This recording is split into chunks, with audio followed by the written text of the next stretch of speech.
everyone, and welcome to the first ever episode of That Tottenham Show. And trust me, we've got a lot to get through, and my panel is amazing. Trust me. So let's jump right into it.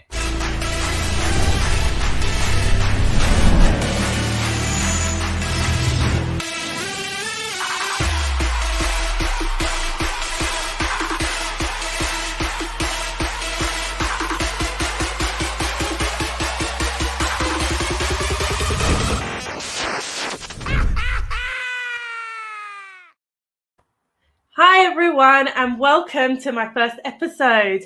I'm going to introduce you all to my amazing panel, and trust me, you don't want to miss this. It's going to be explosive. We've got a lot to get through considering, where we are as a club right now. So my first guest is my right-hand man and has been there from day one.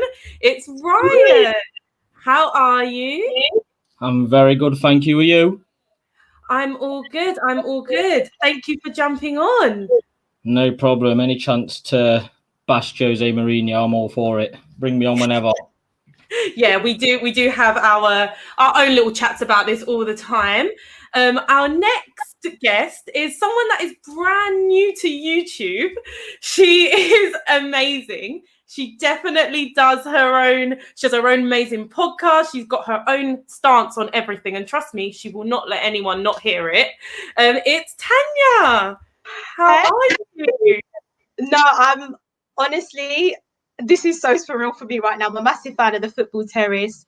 And yeah, I need some therapy, man, because Tottenham have, let's just say they've stressed me out this week. So I think this show is very, very timely. So yeah, let's get into it, man. I'm buzzing. Oh, definitely. This show is definitely needed. And our next guest is absolutely amazing. He has been nearly everywhere in almost a month or just over a month of streaming. He's done amazing. And I'm so happy that he's on my panel. It's Tobes. How are you? What's good? I'm good, thanks. I'm happy to be here. Happy to talk Spurs with level-headed Spurs fans. So let's go. Let's jump right into it. I think we just got to get straight into this because honestly, it has been a nightmare recently. So we're going to start with that disaster class against Brighton. And to be honest, when I had issues as soon as I saw that lineup. So let's jump right into it. I'm going to come to Toby first with this. How did you feel initially when we first had that lineup come out? Like I wanted to vomit. It was a terrible lineup. I mean, we got our main striker out injured and the backup striker that a certain man was bitching and moaning about for the whole summer doesn't even start. He then plays a 3-4-3 formation with no wing backs. Like, it didn't make any sense to me. Like, I don't understand it. Like, it was so obvious what team he needed to play, and everyone could see what team needed to be played, but he didn't. Yeah, I mean, Sissoko, I know he's played right wing back before for Pochettino. I know he's played auxiliary right back or right wing back and an emergency tip for Mourinho at times. But to start him in that position in this game, it just didn't make sense to me. Like, just play to your players' strengths. If you're playing a back three or a back five, but with wing backs, and you're playing a back three with Ben Davies and Sissoko, which isn't even a right back, let alone a right wing back. So he's definitely making some weird decisions. Being our manager, we have to look at him and think, okay, you're not doing everything correct. So let's come to Tanya. I know you're new to all this YouTube stuff, but just go at it. Just tell us exactly what you felt as soon as you saw that lineup. Oh, girl, honestly, I've already ranted on my own podcast. I actually tweeted my rant out today if people want to check that out. But to be honest, even before the lineup, I wasn't confident because, as you know, Dr. Tottenham, Brighton hadn't won a game at home going into this game. So I straight away was like, you know what? We ain't winning this game. I knew it. But obviously, seeing the lineup, seeing no Vinicius, completely agree with Toby. It's an absolute joke. This manager cried all of last season. We're a gun without bullets. All of this nonsense, and he doesn't even start him. For me, Son's not a striker. He looks so isolated in that game. Centre backs would double up on him each time. It just doesn't make any sense. But it's a difficult one because obviously going into it, the situation with Aurier happened. So who do you play at right back? Doherty is dreadful. We're playing with 10 men when he's on the pitch. I call him the invisible man because he's not there when he's playing. No, he's not. He's essentially not there. Yeah. So I totally agree with everything you're saying. The way we play football, we need that up top big presence. That's what we need. We need a presence up top. And he screamed and cried for a striker against, that Chelsea game in the cup. He was like, who's playing up top? Well, nobody's playing up top. Like, he screamed and cried for this, and he didn't play the one striker that we bought. Ryan, I know you had a lot to say after this game, personally. So go at it. Tell us what you thought. You know what, Eleanor, right? It's what chances Tanganga got when he's been told he's a fullback, not a centre-back, but then you're playing a central midfielder as the right wing-back. You've got a young fullback, a hungry fullback. Play him there. We don't need to. You know what? To be honest, we don't even need 5 at the back. It's Brighton. They haven't won a game at home all season. Exactly. You don't. I know Doherty hasn't been good, so you don't have to play him. Play Tanganga. If you're not going to play him at centre back, play him at right back. Exactly. This is the thing. So with obviously everything that's going on, are you saying that Jose takes the blame for a lot of the mistakes at the moment, or do you think it's just generally our squad isn't good enough? It's both. I'm going to come to Toby first on this. It's both. I think you can't absolve the players of blame because they are culpable, man. There's only listen, we all know our thoughts on Jose Mourinho, so I want to be fair in this. There's only so much a manager can do when some of his tools are just downright broken, shoddy, rusty. Like it's ridiculous. Like I mean, look at the front. Look at the attack. When you take away Son and Harry Kane, the attack, we've got Vinicius, Bergwijn, Lamora. That's what I call them now, Lamela and Mora. They're basically the same. Yeah.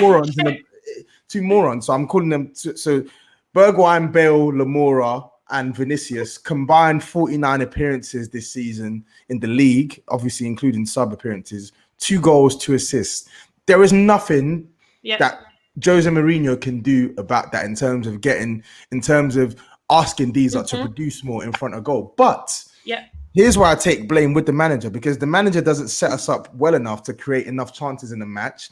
The manager plays weird formations. The manager is far too negative in certain matches. And ultimately, the manager does not do enough to get the best out of some of these players. So for me, it's both.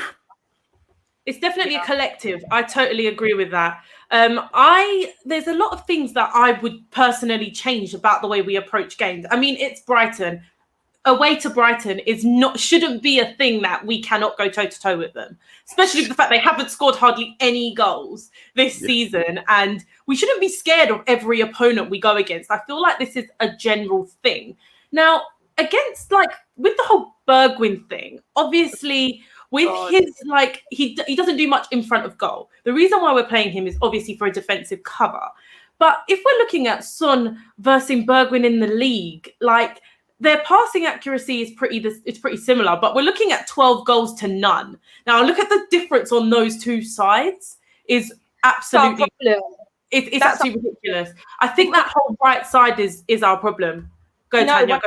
100%. And for me, you just look at Kane and Son. That should be the benchmark. You can't then have someone like Bergwijn, Lamela, Mora, them quality players on the right. You need to have someone just as good. Yeah. And on the whole, who is to blame? I completely agree with Toby. It's a combination of, Jose Mourinho just being, we call him this tactician. Jose. Yeah, being Jose. We call him this tactician, but some of the things he's done, guys, crazy. It's absolutely crazy. It's crazy. On man like Winks, and Lamela, he's been here 8 years, and apparently my man's not scored 20 goals. Are you joking? Why do we still hold on to these players? So it's Mourinho, it's the quality of the players and their mentality, but it's also the board. The board are to blame because I don't know. We're going to get into that. We're going to get into Enoch because I feel like Toby has a little bit of different opinions, but then we also have my very serious opinion on Enix, so we're definitely going to get into that. But Ryan, what would you say is our problem? Do you think it's also that right side, or do you think there's more problems all over? Mainly the right side. Like you say, when you've got Lamella who's never fit and he's not a threat in goal. The best thing Lamella does is the same as Bergwijn. He works hard, tracks back. He's good defensive cover in the big games, but I blame the manager so much up until when you look at the players that he's working with. They're not good enough. Probably, I would say over half of these players in this squad are not good enough. But he's come to a club that's not going to spend money, so what does he expect? It's not going to happen. Yeah. This is the thing. I also think that he overestimated our squad. Like, everyone said, why would Jose Mourinho come if he's not going to get backed? Well, in my opinion, he knew that he wasn't going to get backed because he thought that literally this squad had just made a Champions League final. He obviously overestimated the team, in my opinion. He felt 100%. like, you know, he's not doing, he doesn't need to do much. It's a Poch problem. That's what I think he thought. So it's a bit weird that now I feel like he's throwing his toys out the pram because of it. But yeah, we'll go to Toby on this. Do you think he's got promised money? Do you think that, you know, he did overestimate the squad? What's your thoughts on the whole, like, Jose Mourinho coming with no backing? I think it's a combination of both. I think before he even took the job at Spurs, I remember when he was on Sky Sports, he made a lot of comments about how, like, his next job, he's going to make sure that there are certain assurances, etc., etc. So I do think that he joined the club on the promise that there were plans to do X, Y, and Z. Obviously, COVID came into the situation, so that's probably impacted us a little bit as well. But I also agree with you as well, Eleanor, in the sense that he definitely overestimated the quality of the squad. I mean, we can see it right now. There are players that he absolutely rates in this team that are not good enough.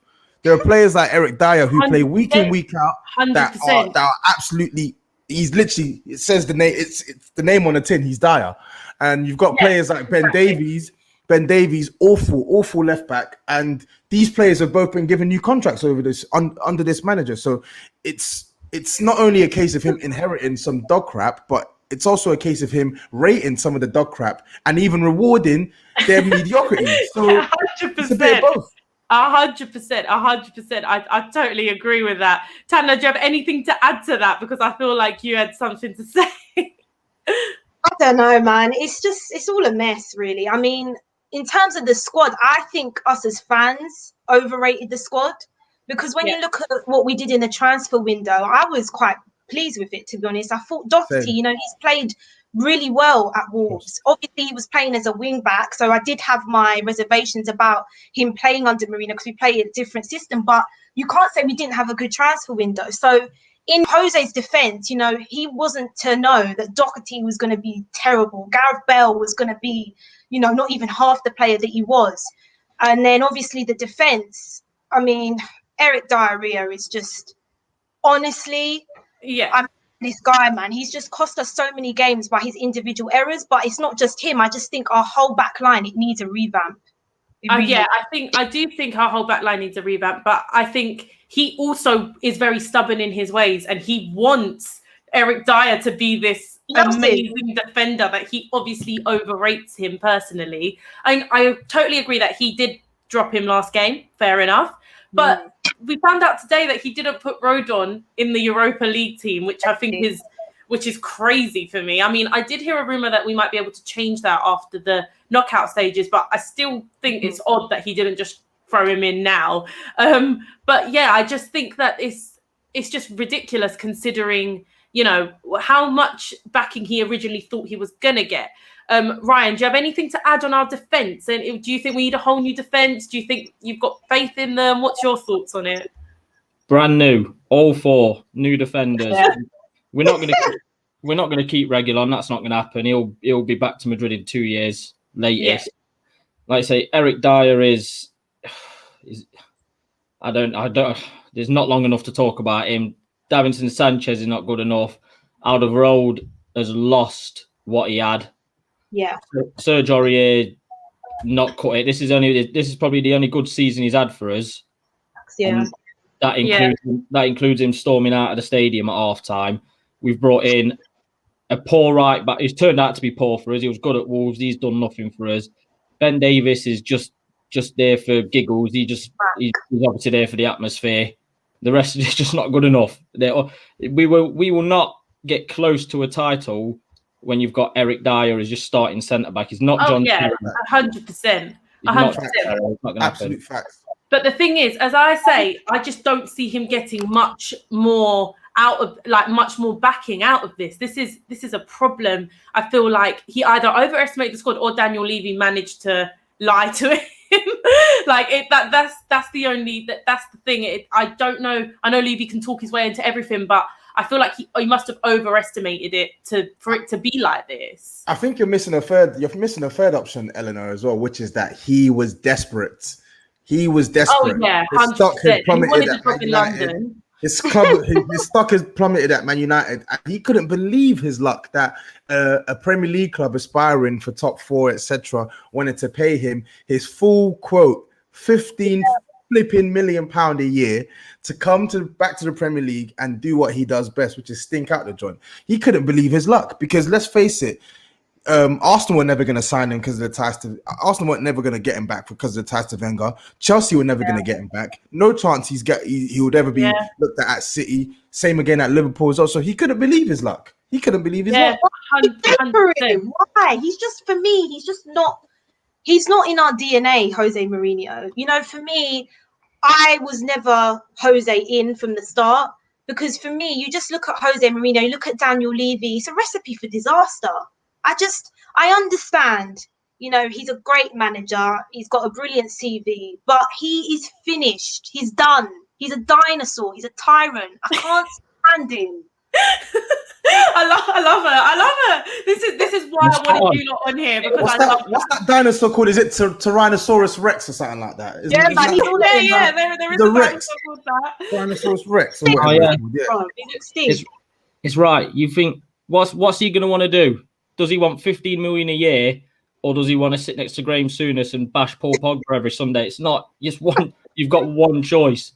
You're being paid money for a club that, in his head, he probably was told, yeah, we'll get this player, and he still ended up with Eric Dyer and Ben Davies in his starting back 4. So, but we're not going to sack him because it costs too much money to get rid of now. So we're stuck with him till his contract's done. Well, did anyone hear the rumor that it's not as much as we thought initially? There was a rumor that it wasn't as much. Like I heard that he's on the same sort of contract as Pochettino. So there is that, and it could cost around 10 million, maybe plus bonuses. There is that. Maybe he might get rid of him if things do get dire.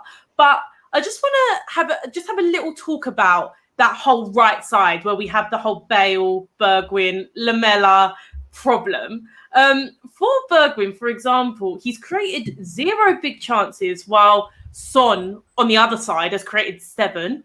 He's missed 4 big chances. Son has missed 9, but he also has scored 12 goals. So that conversion rate is exactly. So it's fine. But like key passes per game, Son has 1.8.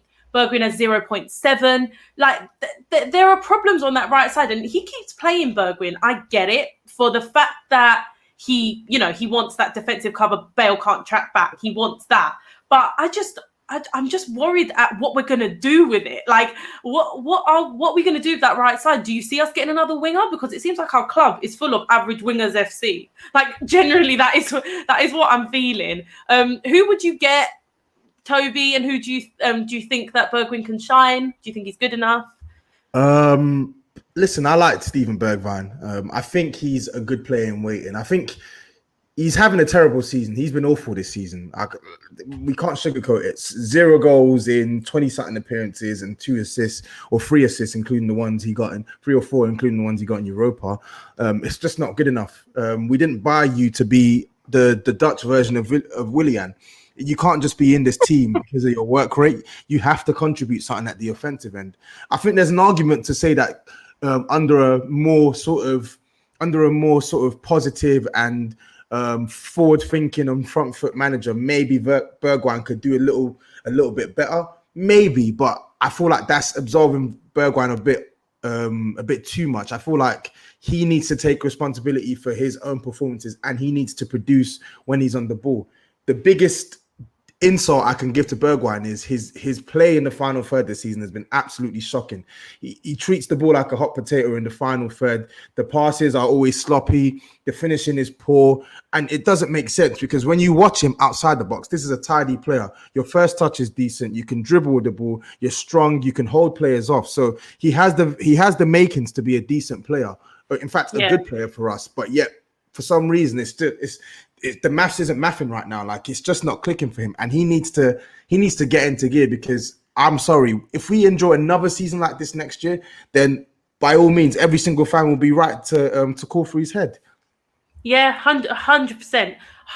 You are right. I do think he has a player in him. I just think the tactics we are playing right now, he is told to track back more. And yeah, he hasn't got much confidence in front of goal at the moment. I think he needs that first goal. Now, to address this super chat, which thanks for sending it in. This is going to segue on to my next point. So that's great. But yeah, a couple of make Jose more successful than Poch. I just want to ask the panel that I have on, who do you remember? Who are your favourite managers at Tottenham? And then I will segue on to my point after that. But your favourite managers overall, like generally, for me, it would be from Yo to Redknapp to Poch. I mean, this was in my lifetime, obviously, like from what I know. I'm not going to go into like the Bill Nicks and stuff before, because, you know, you could argue Keith Birkinshaw and people like that. But as I'm saying, in general, they're my favourite managers. Now, George Graham won us a League Cup. You know, you've got Ramos won us a League Cup. So do I remember them as my favourite? No, I don't. So will it make him more successful? Maybe in trophy-wise, but not as a fan base, as elevating the club, in my opinion. It depends on what cup, obviously. I'm going to go to Tanya on this one first. I can't lie. I do agree with that super chat. I love Pochettino, and I've said this so many times. We've been blessed under Poch. We played some beautiful football, but let's be real. We want that silverware. And I think, as much as I hate Jose, he is the best manager to ever walk this planet if he wins us a trophy. Because let's be real, we're Tottenham. I've said it, we're massive bottle jobs. There's a mentality issue. And if he gets us that trophy, you have to say, boy, he's done an incredible job. I still hate it. I'm just going to segue into that. I just want to, from my point of view, he's had the easiest run he could in the most easiest league, in the most easiest trophy. Yeah. We played people like Stoke and Brentford, like, to get us to a final. We haven't won it yet. We're celebrating a final as if it was the Champions League final again. Like, we're talking as if we've won it the way we talk about it.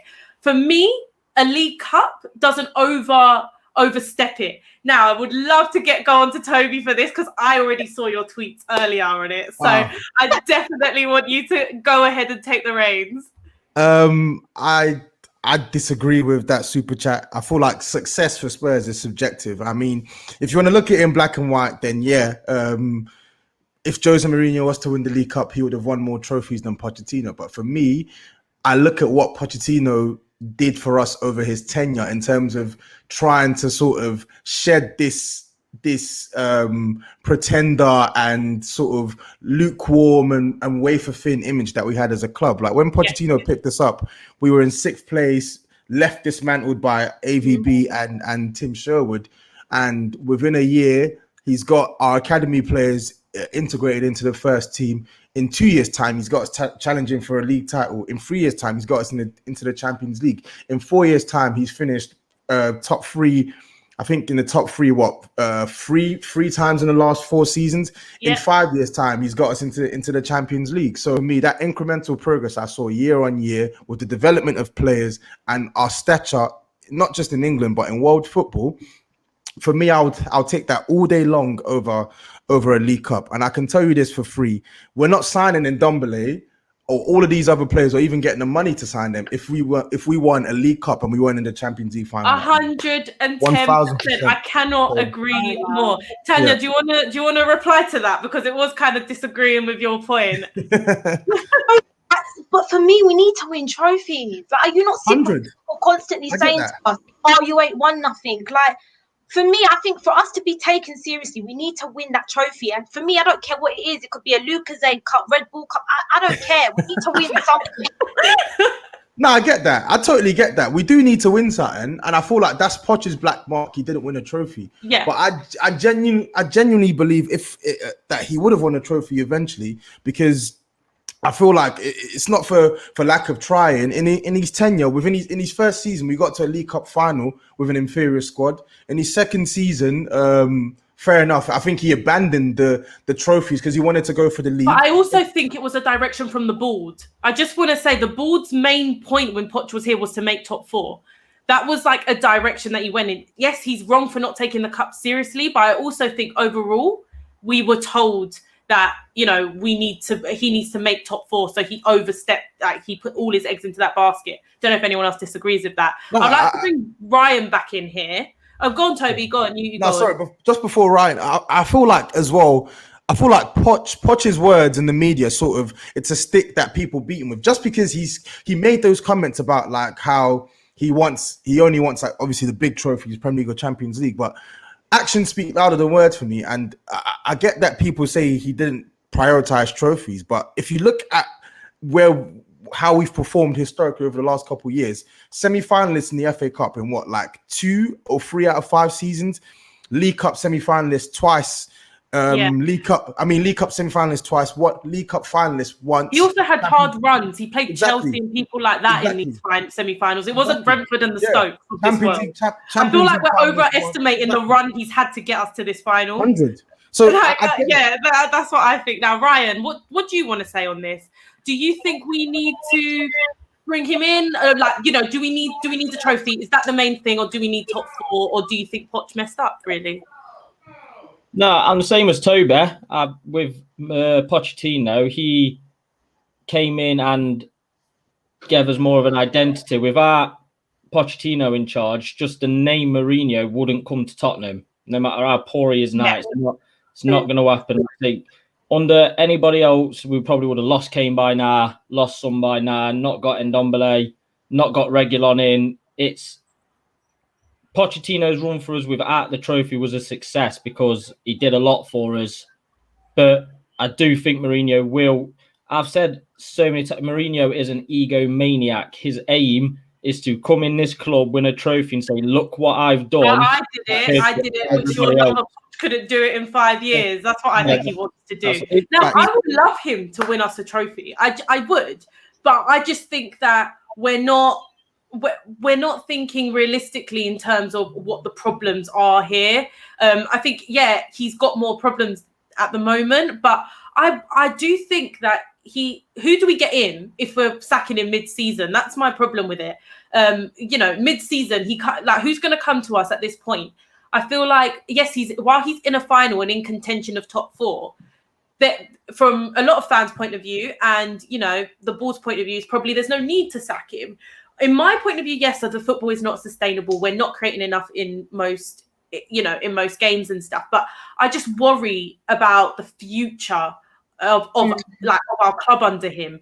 But in your opinion, do we get rid of him now or do we wait? I'm going to go to Tanya first on this.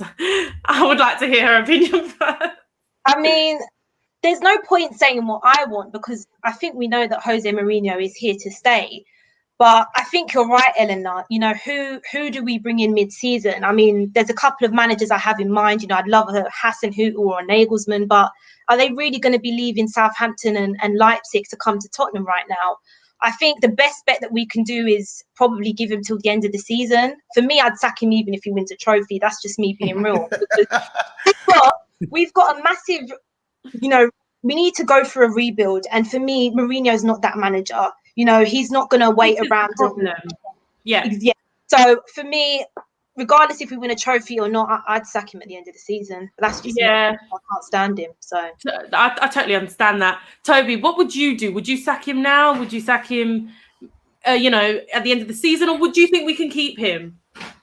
I wouldn't sack him now. I don't think it would make sense sacking him now. Agreed. I feel like you give him the full season to try and see if you can get top 4. And we're still in the cup final because the thing is, it's still there to play for because of the nature of how this league is and where we are now, it's not like he's done disastrously this season. We had a good start, and then we've now fell off. So it's still there all to play for. But irrespective, I would get rid of him at the end of the season. But I can't. That's my personal opinion. But I can't see that happening. I just can't. I feel like he's gonna Levy is in love with him, and Levy's gonna keep him on. And I feel like the threshold for failure is gonna be so. What's the word I'm looking for? Is it high or low? Essentially, it's gonna take a lot for Daniel Levy. Yeah, I agree. I think he is totally starstruck. He did try to get him before he went to Chelsea. So we all know that he wanted this manager. And I understand he is a winner, and I get that. What we need right now is a trophy. So I do get the appointment in some ways. But what I don't get is him accepting it if he feels like he needs X amount of funds. Because we all know he spent 400 million at United. But you give him the money, he'll bring you a trophy. I get that. But with us, we don't spend in that way. So I just feel like we haven't thought about the situation properly. That's the only thing that I would say on it. Just for food for thought, Jose Mourinho has got 1.83 points per game this season, and Lampard had 1.75 points per game, and we all know what happened. So he's not far off that stat, to be fair. It's just quite interesting to think what we're really doing here. I understand that he's a 90-minute man and he wants that trophy. But yeah, what would you do, Ryan? Would you sack him now? Would you wait, or what do you think? You have to wait till the end of the season. I don't think we'll get anyone in now good enough. I still don't think we'll win a trophy this season. I don't think the players are good enough to win a trophy, but I would 100%. Listen, I gave him a chat. I do hate him for his Chelsea links. But when I spoke to the legend that is Prime, he convinced me, give him a chance. Listen, Mourinho's a winner. I'll give him a chance. I thought, you know what? Prime knows his stuff. I'll take his advice on board. Give Mourinho a chance. It's not worked. He's not a Tottenham man. Like I say, I think he would have been in more trouble now if we had fans in the stadiums. I think he's felt lucky that we've got no one there watching live. So I would rather get... 100%, I agree. I think he's definitely got lucky. The best thing that could have happened to him is COVID because of, the fans and stuff. But I do get a lot of Spurs, their fan points. I do get it that, we finally got a winner. What is our expectations and stuff? But that doesn't disregard his weird decisions in game, his weird, error, his weird tactical errors, his weird subs. And yeah, the lineups have been mad at the moment. At one point I was like, is he trying to get sacked playing Sissoko right wing back? I just didn't understand why he would even bother trying that. But to segue onto the squad, as Ryan has kind of mentioned, if the squad ain't good enough to win a League Cup, it's 90 minutes. We could do something against City, but realistically, we don't have a squad better than City's if we're going to do that, man for man. But realistically, do we think our squad is that bad, or are we, as Spurs fans, do we overestimate our squad? Because I personally don't think our squad is that bad. From a personal point of view, but I know loads of people say our squad is terrible. We can't do anything. But I think that kind of takes a lot of pressure off the manager if we're just saying that, pretty much, he can do what he wants at this point, and the squad isn't good enough. I'm not sure if I'm overestimating, so I'm going to go to Toby on this first. What's your thoughts on our squad as a whole? I think it's a good squad with a lot of deficiencies. I don't think it's a quality squad. I'm not gonna lie. At the start of the season, I thought, you know what, this is actually like a serious squad. That we got depth, we got a backup striker in, we got one of the best right wing backs in the league. But how it's transpired, I feel like it's become abundantly clear, 4 or 5 months in, that some of these players fundamentally are just not good. And I think that sort of takes the gloss off all the good work that we did in the summer to even get these players in the first place. Gareth Bale's not been the player that we thought he was going to be. Matt Doherty's not been the player that we thought he's going to be. Bergwijn hasn't kicked on. Lamouras got worse. Eric Dyer, absolutely crap. I know he's had his good performances this season, but he's bad. Davison Sanchez, he was our best centre back in a bad period last year. But even his quality, his level last year wasn't exactly that good, and now he's taken a step back. He's been horrible this year. So there's so many players that consistently keep underperforming, and it makes you think: are these players underperforming, or are they just not that good? And I think it's the latter now. So me personally, I feel like the squad overall is good, but it has a lot of issues.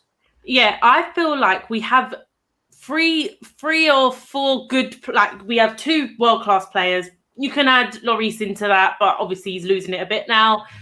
So we have 2 proper world-class players and a few good ones in, and Ndombele's got all the ability in the world. It's just, he's not world-class yet. We have Højbjerg, which is a very good player. So we have a couple world-class and a couple good players. The rest are very average. It's a very average squad. This is where I get like that little fine line a bit confused. Like, are we good enough? Are we not good enough? I'm going to come to Tanya on this. Do you think as Spurs fans, we overrate our squad? Do we expect too much from them? Is it just our squad is not good enough at the moment? To be honest, I think our squad isn't good enough. I, at the moment, would only probably keep 6 players in this team. And that's Hugo Lloris, Harry Kane, Heung-min Son, Højbjerg, Reguilon, who's not even our player, and Ndombele. Like, for me, we have to be real and look at our midfield options. Barring the 2 players I've mentioned, Sissoko for me isn't it. Winks is average. Lo Celso, he's injury prone. Then obviously Vinicius, I don't want to be too hard on him. He's not been given enough opportunities. You're looking at our defense. I think we've got bigger problems than we think, guys. Especially, we've mentioned the right-hand side. Lucas Moura living off that hat trick in Amsterdam. More Lamela, not done anything since he's been here. Gareth Bale, he's looking like he's done with football. So, yeah, I think we're massively overestimating this squad, and I think we need some serious investment. But of course, we've got Daniel Levy, who doesn't like to spend money. We're in a pandemic. Yeah. So, yeah, it's looking peak for us right now. For me, I feel like our squad is not it's not good enough, but I think it's better than what we're showing. What I'm showing is what I'm thinking is like we are 11th in expected goals, being we are not having a high volume of shots, and the quality of the chances that we do create are not great. It's not like we're getting to the final third and we're like, oh, we just need to we just need that last pass. It's like we're not really doing much on the pitch. And I feel like, yes, our squad is bad, but is it that bad? I'm not too sure. Ryan, I'm going to come to you on this. What do you think for our squad?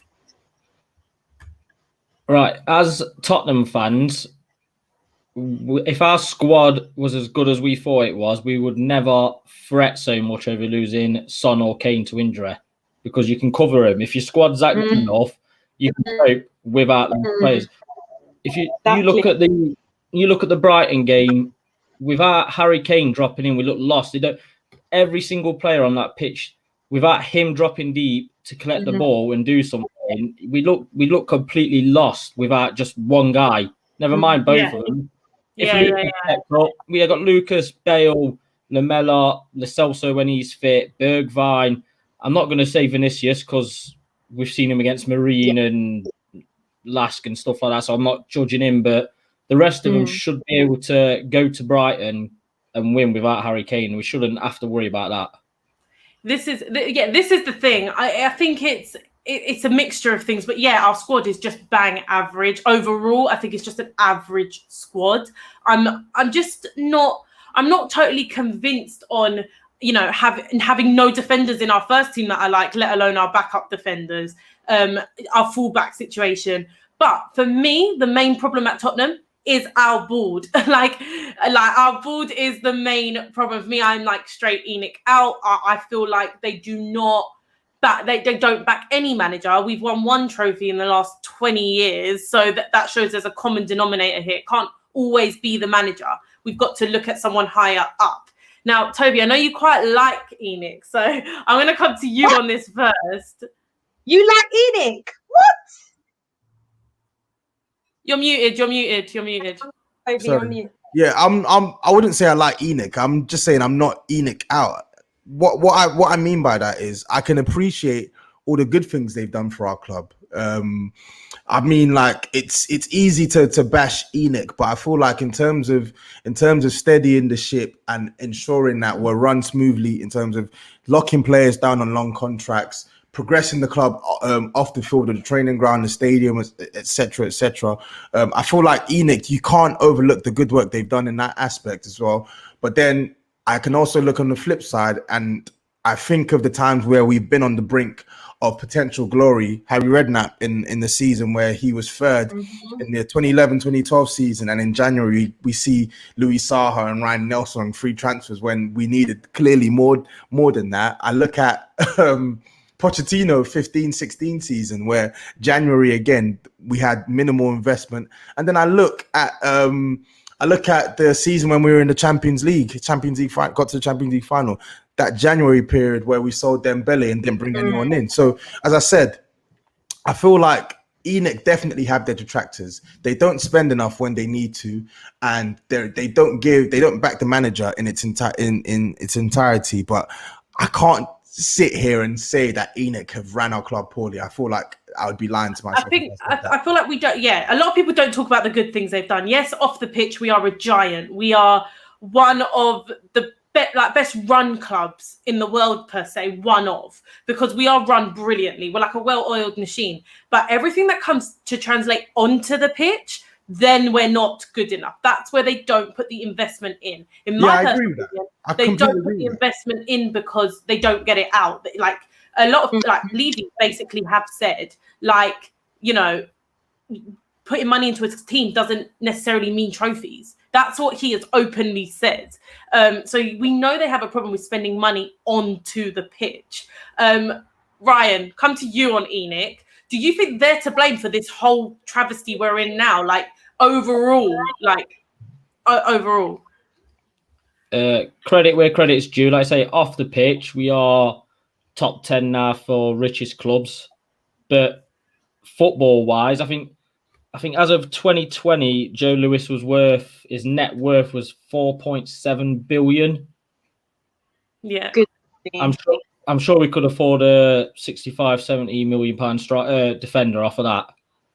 Like I say, he's done brilliant. He has the way the club is set up now outside of the football itself is brilliant. But on the pitch, he could have been a lot more. Like Toby said, when Redknapp needed players, he got Louis Saha and Ryan Nelson. That you don't need them. You're not going to do anything with those players. It's not going to happen. You need to back your man. The more success you have, the more money your club will make. You've got to put the effort in before you get there. You've got to put the money in to get the money back. They just don't seem to do it. This is the thing. Yeah, this is the thing. I just feel like we're not being serious with the situation that we have right now. Yes, they've done brilliantly. Enoch have done great with, you know, since we had Alan Sugar, we were in a nightmare, and obviously they bought the club and we came back up. But I just feel like there is no serious try to actually win something under these lot. They just want to be afloat, a steady ship. I'm going to come to Tanya on your Enoch opinions, because I feel like we're kind of like on the fence. A lot of fans are sort of saying, yeah, well, you know, they've done well. They've made this great training ground. Yes, we all know why, because they can sell it on for 10 times more. Exactly. They can whatever they put in, they can get it out. With players, that's not a guarantee. And that's why we don't buy players, in my opinion. So I'm going to come to you. What do you think they could do differently or better or whatnot? I think you hit the nail on the head. Like, for me, Enoch just lacked ambition. And as a Tottenham fan, you know, we've been through so much as a club in terms of the disappointment. And I'm, to be quite honest with you, you know, I want us to make big signings. You know, how many players now have we been linked with? We could have Bruno Fernandes, we could have had Ruben Diaz, we could have had Jack Grealish, we could have had Dybala. The club always want to say, too much money, we go for the cheap. And that, for me, is where I can't side with this board, because you clearly don't have the same ambitions as the fans, and you need to get your hands in your bloody pockets, because, you know, we're never going to be a big club. And look, I know we don't have the the same financials as your Chelseas and your Man Cities. And I'm not asking them to buy 7 players at a time.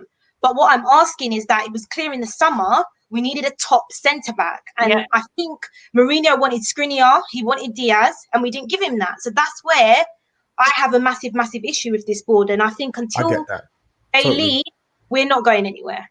Yes, this is the thing. We're not, when we're standing still with them, we're not moving forward. Yeah. And I understand we've got a brand new stadium, and that is to get more fans in, get more money, apparently spend it. Okay, that's fine. We haven't been able to see that due to the situation we're in right now. I totally understand that. But what I'm saying is, if I'm looking at 20 years of this, you are the common denominator in all of this. Go on. Eleanor, sorry to cut you off, because I'm seeing in the comments people are like, oh, we've got a nice stadium. But let's be real, like, I would rather us actually buy the players, the world-class players that we need before any stadium. You think I care about a nice, shiny stadium if we haven't got the players in that stadium? Poch even said this, you can't buy a nice house if you ain't got nice furniture. It's the same thing here. 100%. He even said, change my position from manager to head coach because I have no say on anything. I agree with that. But I also think he obviously came with his issues as well, because he was a bit stubborn with transfers. As we can see, Mourinho has accepted more, maybe more like lesser options, whereas Poch wanted one person and that's it. To address some of the comments, we are not Jose haters. We just want our club to do well. Now, I just want to say, if he sits here and if he wins, we might get a brilliant Mourinho masterclass against Chelsea. I want to see things over a long period of time. I just worry under this manager, we're just sort of like accepting, our main thing is built on, playing with glory. The game is about glory, but that quote has been, totally blown out of proportion. That is about playing good football. And I feel like, yes, we shouldn't have to sacrifice playing football to get trophies. I don't totally get that. But I feel like people miss the point that we're not exactly winning games right now. We need to win games. If you're playing this football, it's only worth it to win games. Now, to segue onto just generally our point is, what positions do you think we need? Like, what positions do you genuinely think we need? Because we could go on. We could say we need 7, 8, 9, 10 players. But, like, I think realistically, we need the defence. We need a creative player. I feel like we never replaced Eriksen properly. So I'm going to come to Ryan first. Who do you think we need? I think we need a new right back, but I would get rid of Aurier and Octet. If you could get Max Aarons in and have him and Tanganga competing for the right back spot. I do like Tanganga. We need 2 centre-backs. I personally would not go with a winger. I would rather have Kane and Son up top in a 2.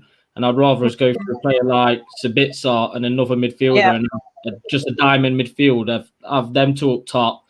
Because the wingers aren't working for us. If not, like say, unless you're going to splash good money on a right wing forward, they're not cheap, especially a good one who's going to get you goals. I would much rather have a box-to-box midfielder like Sabitzer come in and just have the 2 up top. But I still think it will probably take about 3 to 4 years for a squad that we like, but then it will just change with every manager we get in. So it could get different. It could add more years.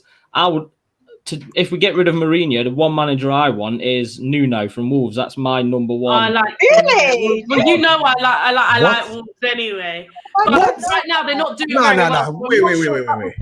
That was a bit of a purple patch. But yeah, go on, Toby. You go for it. Wait, as in Nuno Espirito Santo, the manager. Yeah, man. I can't believe that. He's Jose's protege. He's literally Jose Mourinho's protege. Man, listen, I would rather Sacramento over Mourinho right now. But we don't really know what Sacramento's about, though. Exactly. So get Nuno in, keep Sacramento as the assistant, build him up a bit more. I'm sorry. There's no way. I'm sorry. That's a mad one. I'm sorry. There's no way on earth you can watch the way Wolves was played in the last 2-3 seasons and then say that you want to get rid of Mourinho and get in Nuno. Mourinho is a better version of Nuno, bro. That's what I'm trying to say. Nah, Toby, Yes, no, bro. no, Listen. no. Nuno Espirito Santo is literally a pragmatist. Like, he is a counter-attacking based manager. He is not a manager that plays on the front foot, bro. So I don't understand why you would want Nuno at Spurs.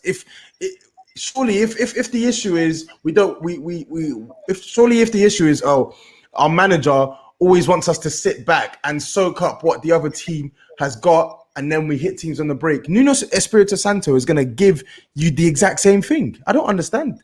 I don't get it personally. Of all the managers we could attract at this club, you're not going to get someone big. We're not going to get it. So out of the managers, I don't think we need to get someone big like that, though. But I wouldn't get Nuno, though. Nuno's no way. Yeah, Nuno's, Do you want to go for it?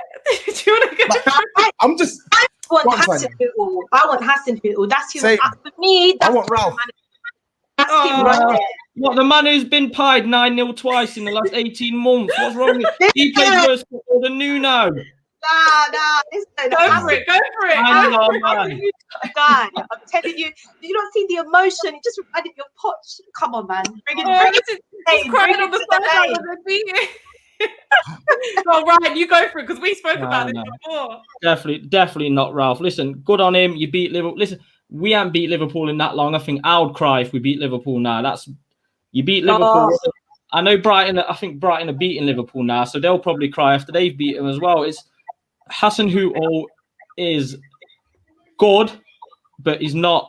I just don't. I just personally want him. All out on Nagelsmann. Just go get Nagelsmann. That's my say. I feel like Nagelsmann will definitely. I think he's out of our range. I'm not gonna lie. I think he's out of our range, and I just don't want Nuno. I'm sorry. I like what he's done at Wolves. I can't have Nuno at Spurs. I'm sorry. I just can't. Just really to address a couple of our super chats. Thanks, Anita, for that super chat. But will we, because we all know it's Anita, we love her, but will we apologise if we win the Carabao Cup? I mean, I'll be very happy. I've got nothing to say sorry for. No, I've got nothing to say sorry for. I mean, we win the Europa League. Deserves criticism for. Europa League. I just want to say, I'm not sitting there saying he's got to go now because that's not realistic and that's not a good thing because who are we going to get in? I'm just saying over the long period of time, I haven't seen enough for me to be like, yeah, Jose in over everything. But let's be real. If he wins us a trophy, I'll be happy. But I'm not going to apologise for criticising him for things that he should be criticised for. I mean, like I say, the things he's doing is ridiculous. And this is 100% agrees with your views about Enoch. We are not going anywhere with them. Poch had a vision for this club, but only got rejects like Nkudu. This is the thing. He was going into the boardroom with things like, I want Sancho. And they were going, okay, well, who's younger, cheaper, and has a style like him? Who's like him, but not him, and younger and cheaper. That's the way it went for him. So I do get that. But he's here to win. Jose's here to win a trophy, but I will not apologise. But if he wins me the Europa, maybe he'll get me a little apology. I have to be honest, because that Europa is something else. I am hearing here that Liverpool are getting are losing, which is quite. Are they? Yeah, they're losing. 1-0. Brighton are a good team, you know. Brighton are a quality team. They beat all sorts. Oh yeah, don't diss Brighton. They're a quality team out there. No, they're not. No, they're not. Oh, I hate us for giving them confidence as well. I hate us for giving them confidence. We definitely gave them confidence. Well, moving on to our next game. Well, we all know who we have. They've just got a new manager. I was kind of looking forward to this game if they still had Frank, but kind of looks like they've sacked their manager. Kind of looks like they're on a bit of a new manager bounce now. Kindly found a little bit of playing field. They seem to be very pass ball. They like to keep the ball, play pass ball. We're not very good with the ball, but we tend to not be good without it either right now, which is what we're supposed to be good at. So what would you do? How would you line up? I'm going to go straight to Toby on this because I feel like you've already previewed this game, so you've got what you want in your head. Yeah, I feel like this is a game where we firmly have to hit them on the break. I don't think we have the quality to open up and try and wrestle possession off them. So let them have the ball. They like the ball. They're more comfortable with the ball than us. Goalkeeper, of course, I'm not going to change that. Lloris stays in. Aurier, I think I read in Jose Mourinho's press conference today that Aurier is going to be back available for Chelsea, so he goes straight in. And then centre back pairing, I don't want to see Eric Dyer at all, but I have a worrying suspicion that he's going to play. So, me personally, I would stick with Alderweireld and Joe Rodon, but I can see him putting in Eric Dyer. I can see him going with rested him. We all got gassed. He's just rested him for this. I think he has. Yeah. So I think he'll go with Eric Dyer and. What's everyone's thoughts on this super chat, by the way? Because he has sent it twice. I'm really sorry for missing it the first time. Toby, what do you think about this? Højbjerg's captain instead of Hugo. I think Højbjerg is captain material. I think he's got it in the future. Yeah. I think he's captain material. He definitely leads, but I don't think we necessarily have to make him a captain now because I feel like if there was one positive we saw from the Tottenham documentary, it was that Hugo, because we questioned in the past, like, why is Lloris captain? Because we never really see him vocal on the pitch and stuff. But you watch the documentary and you can clearly see he lays into those players and he sort of sets the tone. So I feel like Lloris has sort of earned his keep as captain. And even irrespective, I feel like Højbjerg is sort of like our mini captain on the pitch anyway. Whereas Lloris is barking out instructions from his goal line.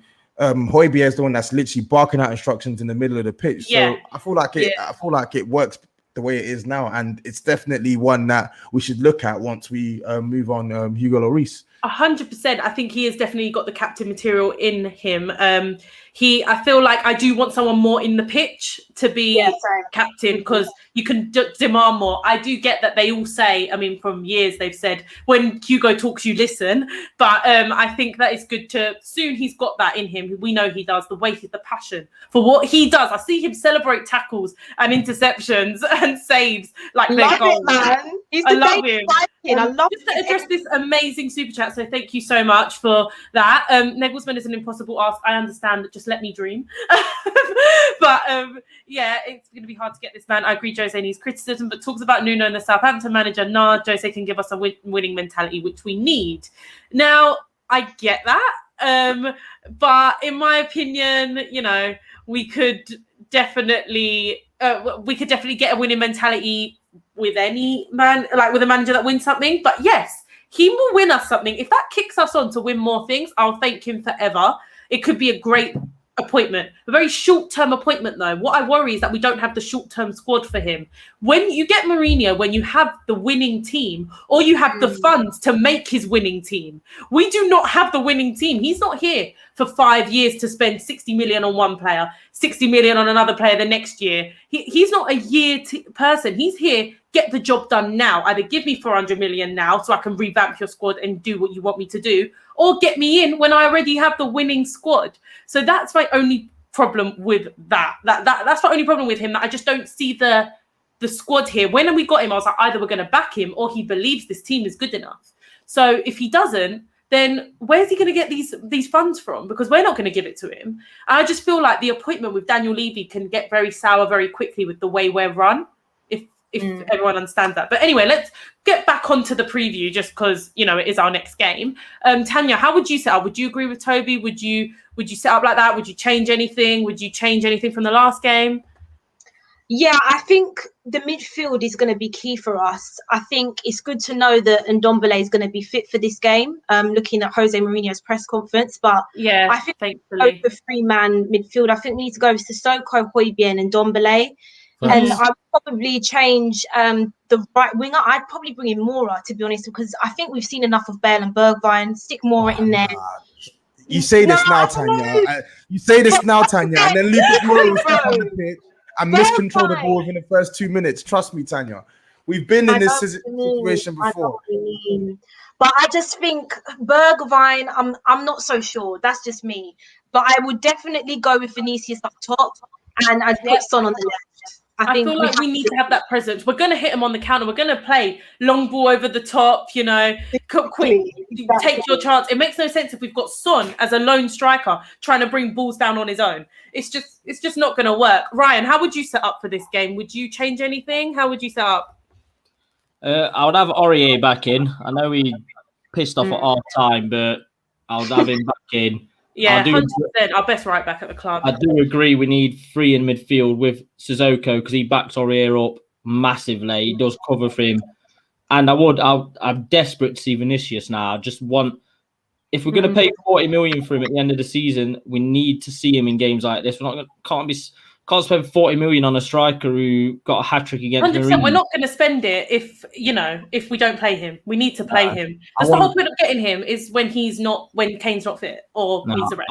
I want to have Bale start, because I think if they go straight at the back again, yeah. That's true. I won't go that deep, Toby, but I'm glad you said it instead of me. Yeah, you know what I mean. Yeah, you know what I mean. Yeah. Now, I think we will do. I guarantee you tomorrow, Timo Werner bags against us. We are. Trust me, he's getting a hat trick, mate. This is the thing. If anyone can give anyone form, it's Dr. Tottenham, 100%. Does anyone have any does anyone think we're going to win? Does anyone have any hope for this game? No, I don't think we're going to win, but I feel like we can get a point. I feel like we have the capacity to win, because I know that as bad as we are, we have to remember Chelsea have not been that good this season. I know that they've come into a bit of form under Thomas Tuchel, but I mean, they've played Wolves at home and they couldn't score. And then they played Burnley at home, which is as good as a gimme, in my opinion. I still think they have some issues behind the scenes. Some of their key players need to get back into good form as well. So I get it. We're the ones that have lost 2 games back to back. They've won unbeaten in 2 games. So everyone's going to be thinking, they're strong favourites. Yeah. They've got no Harry Kane. But I just don't really rate Chelsea this season. It's not to say that their squad isn't good. I feel like their squad's exceptionally good. But when I watch them play, they don't look a threatening side. I know Callum Hudson-Odoi's brought the heat. He's been good recently. But them as a unit, they don't really worry me. And I bet, knowing me saying this, they're going to come tomorrow and they're going to slap us 3-1. Do you know what? I have a feeling that we're going to get a result as well. I know genuinely not like 2-1 or 0-0 or 1-1. I said 0-0. Yeah, I'm just being trying to play it down. But I think we do have the capacity to win this game. And I feel like for some reason, I don't know. I have a feeling that we're going to win this game. And to be honest, I think it would be amazing though. Can you imagine beating them when they think they've found their savior, and we've just we're on this pretty much a terrible time, and we just go and smash them? It would be absolutely brilliant, I think, and it would be funny as well if they're just if Werner just has a nightmare. So I'll be funny, but I do think, if I'm being realistic, it'll be 1-1. But I'd like to give us a bit of hope, so I'm gonna go with 2-1, even though literally earlier I said 2-1 to them, but. I was alone in front of 5 Chelsea fans. Allow me. That's terrible. I'm going to go to Tanya. What do you think on this? Do you know what? I would love to be confident, but I'm just looking at Chelsea's squad, which Toby just mentioned. And for me, if we don't play well, I'm looking at our bench. And for me, we just don't have the game changers. And I think when you compare that to Chelsea, they've got so much depth in that squad. If Werner has a nightmare, they can bring on Giroud, they could bring on a Tammy, and then if they have game changers, I just feel like we might do something, but I don't know. It wouldn't surprise me if we win. Do you know what? I feel like we could do something tomorrow, and then literally go and get touched up by West Brom. It's literally possible in Tottenham. We never know. Literally, we never know. But with this, do we think we need Dele Alli back for this game? What views about his treatment by Mourinho? It's a sticky one for me. I feel like obviously we genuinely need him in the squad. There's no reason why he shouldn't be playing. If we're putting out performances like the Fulham game and like the last game we played, obviously against Brighton, we need to put him in. There's no reason why we shouldn't be. His treatment, we all know what Mourinho's like. If you don't get on with him, he shuts you out. He probably watched that documentary when Dele Alli said we're just smashing it long and defending, and that was it for him. So I'm happy that he might have, real one. I'm happy that he might have built a bridge. They might be trying to do something now. Hopefully, Dele Alli would be great in this game, but he's not available. But generally, hopefully, we do see him playing. Does anyone else have anything to add to that? I do. I have one thing on that. I just don't want us to. I don't want us to propel Ali as the savior now, because I feel like it's going to be very unfair for him to come into this team and be that difference maker. Because we had watched Dele Alli for most of last year, and we all agreed that he was not good enough to be a guaranteed first team starter. So I just want us to manage our expectations in terms of what we expect from Dele Alli. When Dele Alli, I hate calling him Dele, he's Nigerian, Dele. So sorry, I just hate Dele. I hate it. But yeah. So basically, I just don't want us to put too much weight on his shoulders, because we know that he is an inconsistent player. But that being said, when you see Lamora starting ahead of him and stuff, and you see him getting no minutes against bums in Europa League and stuff, it rubs you off the wrong way. This is a guy who scored he's got like 88 goal contributions in like 160 Premier League matches. Even if he's not starting, he should be a part of that squad, and he should be an option if we need to change the game in our favor. Yeah, 100%. I feel like this is a common thing with fans in general. We do football fans. We don't see a player for a little bit. We then automatically think they can do everything that can save us. Like, I remember us saying Ben Davies was going to save us when he was injured last season. Like, this is what happens as football fans. We overestimate the player because they haven't been in the squad for ages. Exactly. But I 100% agree with you. He's not going to be our saviour, but he definitely should be playing in this. 100. What we're in, this disaster show that we are in. So he can be doing something.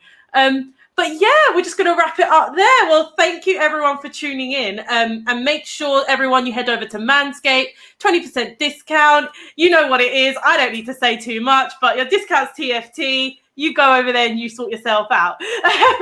But yeah, thank you everyone for joining us, and we will be here next week around the same time with the same panel, but I probably will get a guest on. And yeah, I'm glad you all enjoyed the Liverpool game. From what I've heard, it has been hilarious. So yeah, hopefully we can still do something tomorrow. But yes, thank you all. This is where we say bye, and I try to end it without looking awkward. Bye.